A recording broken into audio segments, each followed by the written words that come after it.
Bonjour, bienvenue à tous, bienvenue dans La Matinale, une émission proposée par Gestion de Fortune, Investissement Conseil, Profession CGP et Patrimoine 24. Au sommaire de cette édition, après une année 2023 où rien ne s'est passé comme prévu, que faire en 2024? Quels sont les placements à privilégier? Dans l'ordre ou dans le désordre, Japon, dette émergente, biotech, cybersécurité, actions ou obligations. Deux spécialistes seront avec nous en plateau, Hervé Thiard de Pictet et Alexis Albert, gérant DNCA. Et puis on va s'intéresser à la prévoyance. Est-ce que vous êtes bien assuré? Est-ce que vos clients sont bien assurés? C'est ce qu'on verra avec Vincent Tollens dans un instant, le directeur général d'ACL Family Office. La matinale, c'est parti!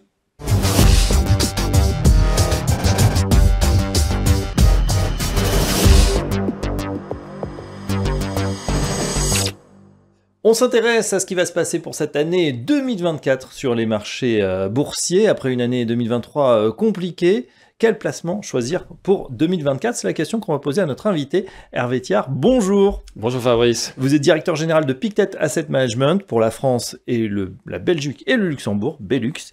On regarde un petit peu ce qui s'est passé en 2023, une année guidée par l'inflation, on en a beaucoup parlé, et également par les taux. Par les taux, oui, l'année 2023 est un peu spéciale parce que les taux ont dicté un peu les flux. On a eu beaucoup de souscriptions sur les fonds cash et ces souscriptions se sont faites aux dépens des produits actions. En particulier, tous les produits actions qui sont sur les valeurs de croissance et sur les technos. On a quand même eu une bonne surprise parce qu'on a eu des flux très très importants sur les actifs japonais. C'est une classe d'actifs que l'on gère maintenant depuis 25 ans et que l'on a poussé en particulier en 2023. Net, les encours de notre maison sont restés stables à 240 milliards, dont 10 pour la France. Voilà pour le bilan 2023. Je crois que vos fonds ont été assez performants, avec des bonnes performances également. Le bilan de l'année 2023, c'est un marché US qui a très bien performé, tiré par les 7 valeurs technologiques. Les 7 magnifiques. Les 7 magnifiques, absolument. Les Apple, les Alphabet. Et puis d'autres marchés ont très bien fonctionné, comme l'Inde ou, encore une fois, le Japon. Et tout ça avec des performances entre 20 et 30%. Dans cet environnement-là, Pictet a eu des très bonnes performances, des performances à 2 chiffres, voire même proches de 50%. Et en moyenne, plus de 70% de nos actifs ont fait mieux que leur benchmark. Félicitations, on va voir si ça va se poursuivre en 2024 et surtout comment faire. En fait, quelles sont finalement les perspectives, qu'est-ce qu'il faut privilégier pour cette année? 2024 ne va pas être simple parce que ça va être une année de croissance molle, croissance de 1% maximum pour l'Europe et pour le marché US. Donc dans ce cadre-là, vaut mieux ne pas être sur les secteurs cycliques, il vaut mieux être sur les secteurs qui ont leur croissance propre. Et en plus de ça, si on anticipe encore de baisse de taux, il est plus intéressant d'être sur des valeurs de croissance. Pour ça que l'on préconise d'être sur les biotech, qui est un secteur qui dépend du financement. Donc quand les taux montent, c'est pas bon pour les biotech. Quand les taux baissent, c'est excellent. Et c'est un secteur aussi qui est très animé par les fusions et les rapprochements. Et il y en a eu quelques-unes très très belles avec des primes très importantes. On peut citer le cas de Prometheus qui a été racheté par Merck, avec une prime de 75%. Donc les biotech qui pourraient revenir après effectivement des années compliquées. Après 3 bonnes années de purge. Qu'est-ce qu'on fait d'autre à part les biotech? Sécurité, c'est un thème qui est toujours intéressant parce que écoutez, c'est un thème qui ne souffre pas de la crise. On dépense tous les jours pour ça. Propre sécurité, en particulier sur la sécurité du net, du web, du cloud. Donc la cybersécurité. La cybersécurité. Nous prévoyons que ce secteur augmentera de 14% en chiffre d'affaires en 2024. Donc ce que l'on cible, nous, c'est des sociétés très spécialisées dans la sécurité du web en particulier et du cloud. Donc ce sont des titres comme Splunk, comme FIServe. Très bien, ouais, qu'on connaît peut-être pas encore, mais en tout cas, bien être connu. Donc la biotech, la cybersécurité, quoi d'autre? Sinon, en termes de pays, je vais vous reparler encore du Japon. Le Japon qui a fait une très belle performance déjà en 2023. Est-ce que ça va continuer en 2024? Oui, alors on pense que oui, parce que c'est un des rares marchés qui a une croissance forte. Qui a une croissance forte pour la raison suivante, c'est que les entreprises sont pleines de cash. Elles sont très riches. Elles ont de grandes réserves. Et les ménages, de l'autre côté, ont une forte épargne. Avec la hausse des taux, la hausse des prix en particulier, les ménages comme les entreprises sont prêtes à dépenser plus. Donc avec ça, avec cette double dynamique, on risque d'avoir encore une forte croissance. Ah bah, j'ai envie de dire, Hervé Thiers, que c'est un petit peu le match des outsiders, hein. Biotech, cybersécurité, et puis Japon, en tout cas, voilà, peut-être au cours de l'histoire récente, des séquences qui n'ont pas très bien fonctionné, mais qui pourraient revenir en grâce donc en 2024. Absolument. Et ben voilà que certaines idées audacieuses, on va dire, peut-être à explorer pour cette année 2024. Merci Hervé Thiers. Je rappelle que vous êtes directeur général de Pictet Asset Management pour la France et le Benelux. À très bientôt dans la matinale. Merci Fabrice.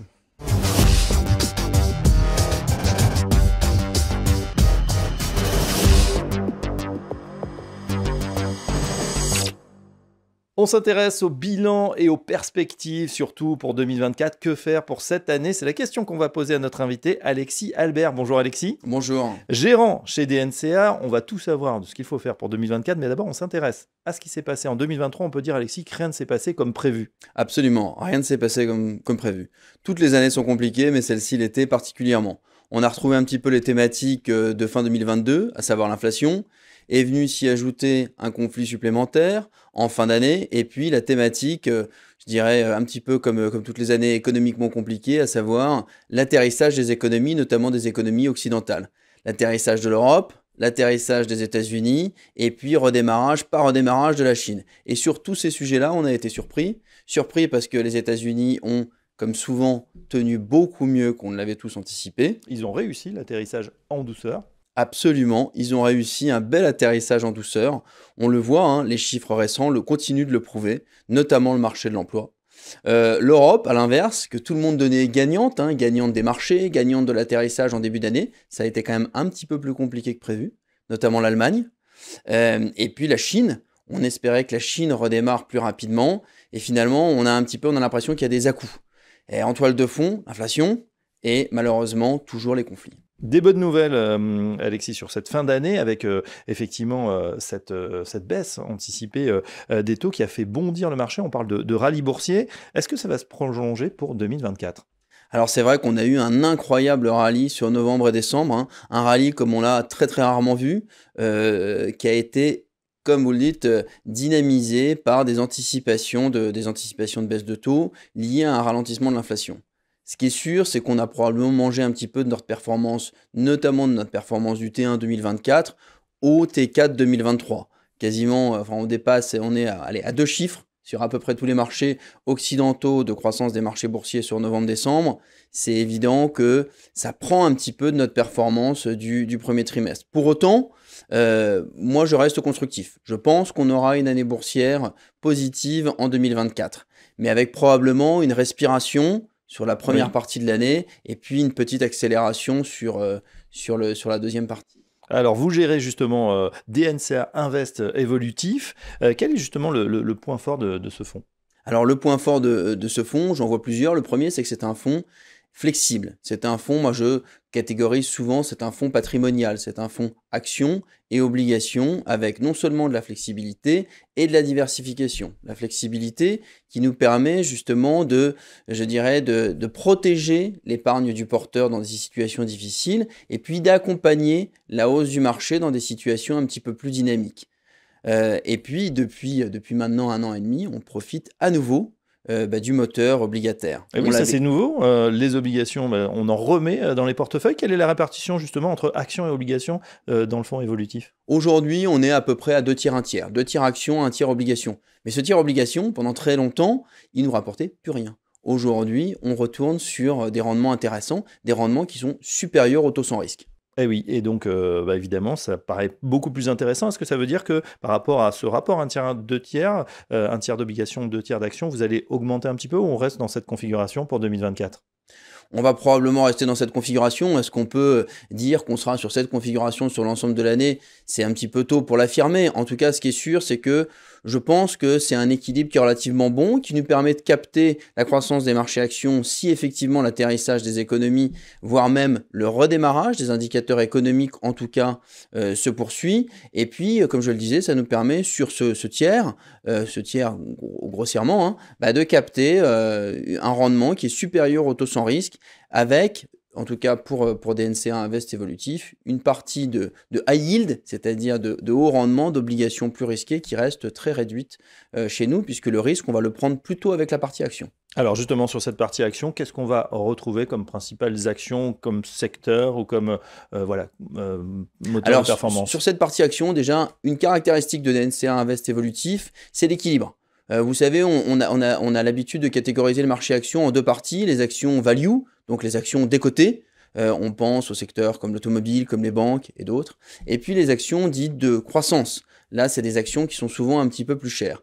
Alors donc, une caractéristique de DNCA Invest évolutif, c'est l'équilibre. En moyenne, on va dire sur l'horizon d'investissement, on est souvent à 50-50. 50% d'actions décotées, 50% d'actions dites de croissance. Donc on va retrouver comme secteur, on va retrouver dans les secteurs décotés, on va retrouver un peu d'automobile, on va retrouver de la construction, et puis dans les secteurs un peu moins décotés, on va retrouver la pharmacie, on va retrouver le luxe, on va retrouver certaines parties de l'industrie, notamment ce que nous on considère comme l'industrie qui est complètement nécessaire à l'économie de demain. Je pense à la décarbonation, donc des valeurs comme Schneider. Voilà ce qu'on va retrouver un petit peu comme équilibre dans le portefeuille des NCA Invest évolutif. Voilà, DNCA Invest évolutif, un portefeuille ou en tout cas un fonds équilibré, 2 tiers actions, 1 tiers obligataire. Merci Alexis Allaire. Je rappelle que vous êtes gérant chez DNCA et à très bientôt dans la matinale. À très bientôt.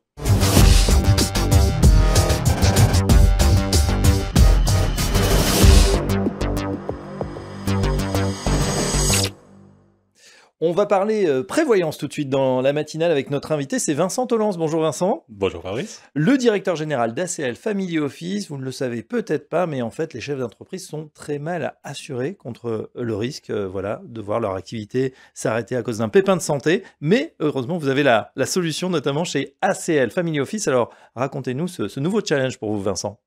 Alors, c'est vrai, c'est un autre challenge, puisque en sortant de chez MetLife en tant que directeur de l'expertise, de la formation et du développement du marché CGP, j'ai rejoint ce cabinet de multifamily office qui se base sur l'expertise de sa présidente, qui est très diplômée, tant en family office qu'en gestion internationale du patrimoine. Et l'objectif est d'ouvrir une nouvelle activité, si l'on peut dire, et de regarder avec attention les CGP, qui ne font pas de prévoyance, et de trouver pourquoi ils ne faisaient pas de prévoyance, alors qu'ils sont formés régulièrement. Oui. Il y a une proposition de formation qui existe, mais la complexité, ou peut-être, je ne sais pas, la difficulté de parler de prévoyance à ses clients, fait que les chefs d'entreprise sont peu assurés, et on s'aperçoit que les CGP eux-mêmes ne sont pas beaucoup assurés. Alors justement, on va y revenir, mais tout d'abord un point, je crois qu'il y a plus de 50% des chefs d'entreprise en France, alors que souvent ce sont quand même les hommes clés, qui ne s'assurent pas sur un risque justement, c'est un risque pas très sympathique, décès, invalidité. Pourquoi? Alors, il y a un manque de conseils, très clairement. Très clairement, on s'aperçoit que 50% ou 52% des professionnels ne sont pas assurés ou sont mal assurés.